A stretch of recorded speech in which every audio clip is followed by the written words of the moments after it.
Assalamualaikum warahmatullahi wabarakatuh. Perkenalkan, nama saya Diva Nasrul dengan NIM 250020085.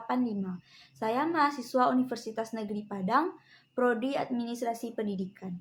Di sini saya akan membuat video mata kuliah komunikasi organisasi, yaitu tentang komunikasi interpersonal dalam organisasi.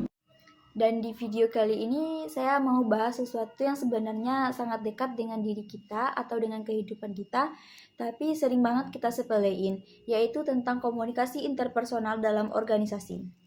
Nah, jadi gini, kalau kita ngomongin tentang organisasi, entah itu organisasi kampus, organisasi kerja, atau bahkan kelompok kecil yang kayak panitia acara. Yang paling penting itu sebenarnya bukan struktur atau job desk atau rencana kerja, tapi yang paling penting itu adalah komunikasi. Karena tanpa komunikasi yang baik, semua sistem itu bakal berantakan dan bakal jadi kacau.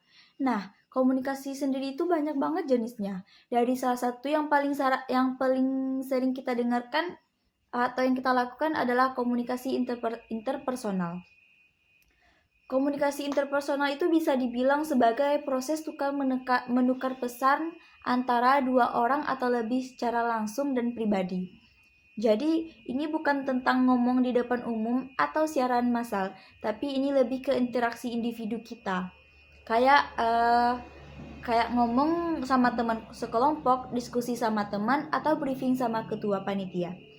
Tujuannya itu juga macam-macam, tapi secara umum komunikasi interpersonal itu bisa dipakai buat membangun hubungan, menyampaikan informasi, dan menyelesaikan masalah. Dalam organisasi, komunikasi ini punya peran yang sangat penting. Misalnya, biar anggota tim saling percaya, biar nggak ada salah paham soal tugas, dan biar suasana kerja jadi nyaman. Nah, komunikasi interpersonal juga punya beberapa fungsi utama.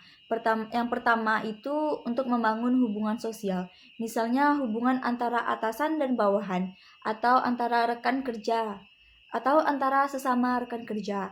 Dengan komunikasi yang baik, hubungan itu akan menjadi harmonis. Dan yang kedua itu sebagai alat pertukaran informasi. Setiap hari kan kita butuh update apa yang harus dikerjakan, gimana progresnya, dan siapa saja dan siapa yang butuh bantuan. Nah, komunikasi interpersonal bikin informasi itu ngalir dengan lancar dan cepat. Nah, yang ketiga itu untuk koordinasi kerja. Kalau komunikasi nggak jalan, koordinasi itu bisa menjadi kacau. Misalnya kayak dikasih tugas tapi nggak dijelasin secara detail. Akhirnya kita kan ngerjain beda arah sama yang dimaksud. Dan yang keempat itu adalah memotivasi orang lain.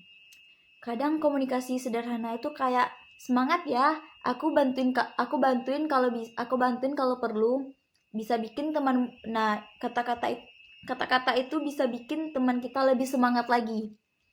Dan yang terakhir itu fungsi pentingnya juga adalah menyelesaikan konflik.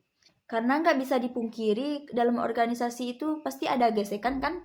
Tapi kalau komunikasi interpersonalnya bagus, konflik bisa diselesaikan dengan cara dewasa dan terbuka. Sekarang kita masuk ke bagian yang sering banget bikin komunikasi interpersonal itu gagal, yaitu faktor-faktor yang mempengaruhi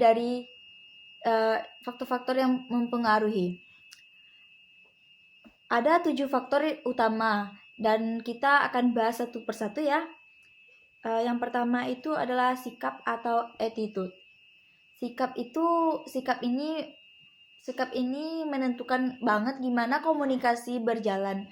Kalau seseorang punya sikap terbuka, gak defensif, dan mau dengerin omongan orang lain, komunikasi kita bisa menjadi lancar.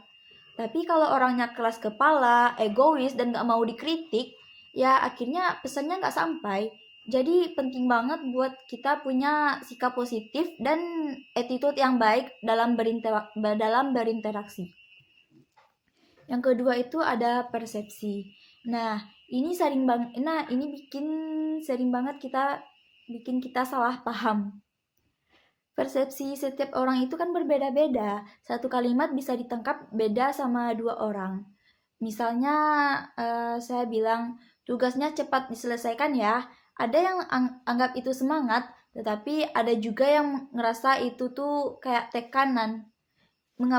Makanya penting banget buat klarifikasi, jangan langsung ngejudge. Nah, yang ketiga itu emosi. Kalau lagi marah, stres, atau sedih, pasti cara kita bicara itu kan berubah-ubah sesuai mood kita. Kadang bisa jadi lebih keras, kadang malah bisa dingin banget. Nah, di sini penting banget buat mengatur emosi sebelum ngomong. Karena satu kata yang keluar waktu emosi bikin masalah jadi panjang. Jadi tarik napas dulu sebelum bicara, pikirkan dulu. Yang keempat itu bahasa dan gaya komunikasi. Komunikasi bukan cuma soal kata-kata, tapi juga soal nada suara, ekspresi wajah kita, dan bahasa tubuh.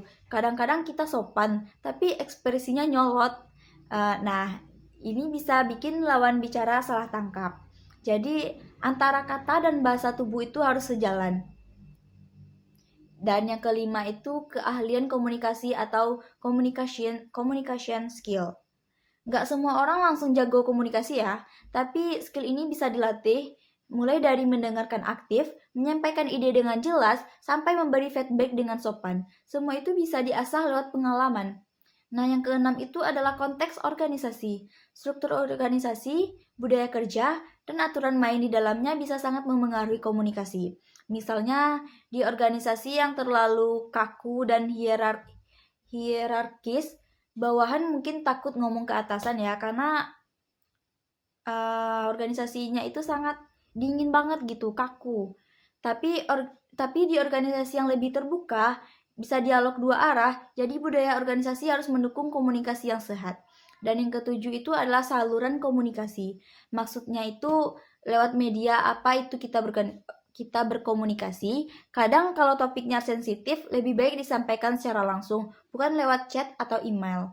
Karena teks bisa disalahartikan apalagi tanpa ekspresi dan intonasi. Nah, kita ada juga punya contohnya. Kita masuk ke contohnya ya. Misalnya kayak bayangin kalau kamu lagi di acara panitia kampus, terus ketuanya cuman bilang, tolong siapin semua berkasnya ya. Lah, tolong siapin, tapi tanpa dikasih tahu formatnya, deadline-nya, dan pada siapa kita minta bantuan. Akhirnya yang kamu buat sendiri itu sesuai versimu kan? Ternyata yang diinginkan beda. Akhirnya jadi kerja 2 kali kan? Nah, itu contoh klasik komunikasi interpersonal yang gak efektif.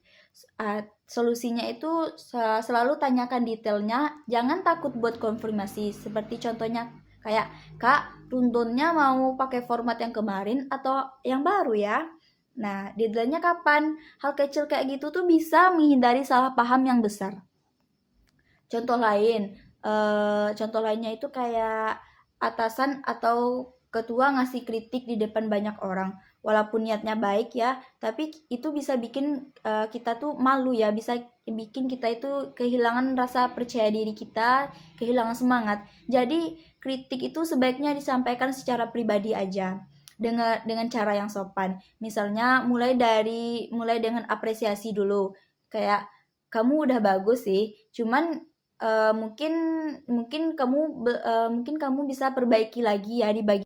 Nah, yang pertama itu aktif mendengarkan. Jadi waktu orang lagi ngomong, fokus, jangan cuma nunggu giliran buat ngomong balik. Kadang orang cuma butuh didengerin. Kedua itu pakai I statements. Misalnya saya merasa, daripada kamu ngomong kamu selalu, supaya nggak terkesan menyalahkan ya. Yang ketiga itu gunakan feedback sandwich kayak tadi, mulai dari apresiasi, baru masuk di kritik, lalu tutup dengan motivasi. Yang keempat itu ajukan pertanyaan terbuka, kayak menurut kamu ini gimana, biar diskusinya jadi 2 arah kan. Dan yang terakhir itu cek pemahaman, misalnya dengan nyimpulin, jadi maksudnya kamu mau aku kerjakan ini dulu gitu ya. Jadi pertanyaan itu kayak supaya nggak salah tangkap kan. Kalau diterapkan di organisasi kampus atau tempat kerja, hasilnya bakal kerasa banget deh.